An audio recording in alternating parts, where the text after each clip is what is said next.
दोस्तों, भारत और अफगानिस्तान के बीच कूटनीति अब उस स्तर पर जा चुकी है जहां अभी दोनों देश डिप्लोमेटिकली बातचीत कर रहे थे, लेकिन अब डायरेक्टली विदेश मंत्री टू विदेश मंत्री फोन कॉल पर बात होनी शुरू हो चुकी हैं। और अंतर्राष्ट्रीय सुर्खियां कुछ इस प्रकार हैं कि कहा जा रहा है आने वाले समय में भारत आधिकारिक तौर पर अफगानिस्तान की नई सरकार को मान्यता दे सकता है। ऐसा करने वाला भारत पहला देश बनेगा जिसके बाद सेंट्रल एशिया के अंदर काफी बड़ी स्टेबिलिटी आएगी। लेकिन इससे दिक्कत भारत के पड़ोसी देश पाक को होने वाली है, जिसकी ऑलरेडी नाक में दम अफगानिस्तान ने कर रखा है। जानते हैं आज की इस वीडियो में किस तरीके से भारत के विदेश मंत्री डॉक्टर एस जयशंकर जी ने अफगानिस्तान के विदेश मंत्री आमिर खान मुत्तकी से बातचीत की है, किस तरीके से अफगानिस्तान की नई सरकार ने ग्रेटर अफगानिस्तान के मैप को पेश किया है, कैसे ये पाक के ऊपर हावी हो रहा है और भविष्य में भारत को यहाँ से क्या क्या फायदे मिल सकते हैं, सारी चीजें। यदि आपको हमारा काम पसंद आए, वीडियो को लाइक, चैनल को सब्सक्राइब जरूर कीजिएगा, क्योंकि आपका ये छोटा सा काम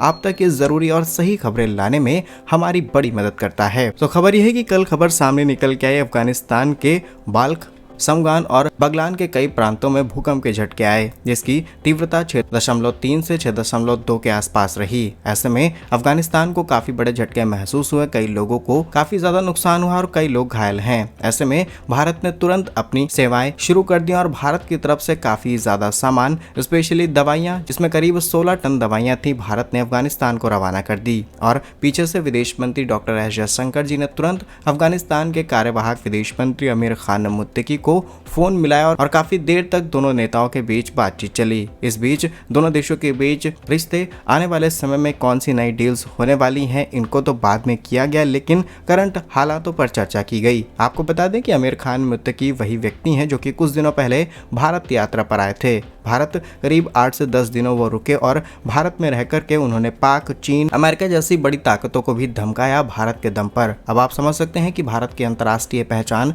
किस तरीके से हो रही है और सबसे बड़ी बात कि अफगानिस्तान के साथ हाथ मिला करके भारत को सबसे ज्यादा फायदा मिलेगा पाक को काउंटर करने में, क्योंकि अभी भी पाक और अफगान के बीच शांति विराम हो चुका है। दोनों देशों ने सहमति भी जता दी है, लेकिन कई ऐसे संगठन दोनों देशों के बीच काम कर रहे हैं जो आज सीमा पर विवाद खड़ा कर चुके हैं। और कल ही खबर सामने निकल के आई जब अफगानिस्तान की तरफ से एक नया ग्रेटर अफगानिस्तान नक्शा पेश किया गया, जिसमें पाक के कई हिस्सों को इन्होंने अपना बता दिया। असल में डूरंट लाइन एक काल्पनिक लाइन है जिसका कई मायनों में मान्यता दी जाती है और कई मायनों में मान्यता नहीं दी जाती। ऐसे में अफगानिस्तान का मानना है कि जबरदस्ती पाक ने इनके कुछ लोकेशंस पर कब्जा कर रखा है और लगातार आज का बैठा हुआ तालिब सारी चीजें फिर से अपने कंट्रोल में ले रहा है। और जिस तरीके से ये पाक पर हावी है, लगता नहीं कि आने वाले समय में ज्यादा दिन तक पाक यहाँ पर टिक पाएगा। और सबसे बड़ी बात कि विदेश मंत्री ने यह भी कहा कि भारत और अफगान के बीच लोगों से लोगों के बीच संबंध और ज्यादा बेहतर हो रहे हैं।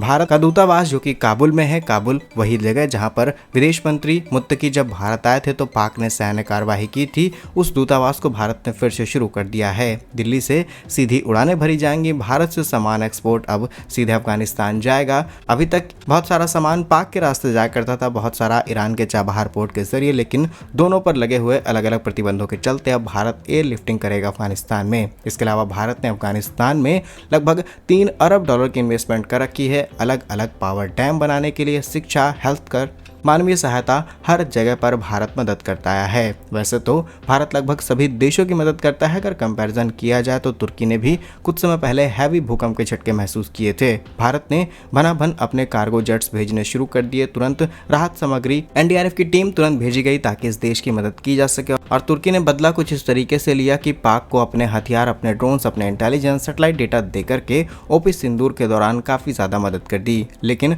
अफगानिस्तान आज से नहीं बल्कि दशकों से भारत का अच्छा दोस्त रहा है और इसी तरीके से दोस्ती कायम रहेगी, क्योंकि अगर स्ट्रेटेजिकली देखा जाए तो अफगानिस्तान को भारत की जरूरत है और भारत को अफगानिस्तान की, क्योंकि अफगानिस्तान से भारत पाक को 2 तरीकों से घेर सकता है और सेंट्रल एशिया के अंदर अपनी पकड़ को लूज होने नहीं दे सकता। वहीं दूसरी तरफ बगराम एयरबेस पर भी भारत की नजर है, क्योंकि कजाकिस्तान के अंदर मौजूद भारत के एयरबेस का कंट्रोल पूरी तरीके से जा चुका है और इस पूरे रीजन के अंदर अगर हमारे पास कोई भी एग्जिस्टिंग एयरबेस नहीं होता है तो फ्यूचर में भारत को कई प्रॉब्लम्स फेस करनी पड़ सकती हैं। इसे आप अगर अमेरिका से कंपेयर करें तो लगभग दुनिया के हर एक कोने में अमेरिका के पास एक एयरबेस मौजूद है। अमेरिका कभी भी किसी भी वक्त पूरी दुनिया पर कार्रवाई तबाही कर सकता है और भारत भी वही कूटनीति अपना रहा है, इसलिए अफगानिस्तान के साथ रिश्ते अच्छे करने बहुत जरूरी हैं। फिलहाल क्लेरिफिकेशन के लिए हम आपको बता दें कि अभी तक कोई ऑफिशियल बातचीत नहीं हुई दोनों देशों के बीच में कि भारत को बगराम एयरबेस मिलेगा या फिर नहीं, लेकिन फ्यूचर में ये चीजें आगे बढ़ाई जा सकती हैं। बाकी क्या कुछ मानना है दोनों देशों के बीच हो रही इस दोस्ती पर कमेंट्स अपने आप जरूर लिखिए। भारत के ऐसे ही वीडियोस पाने के लिए वीडियो को लाइक, चैनल को सब्सक्राइब जरूर कीजिए। वंदे मातरम, भारत माता की जय।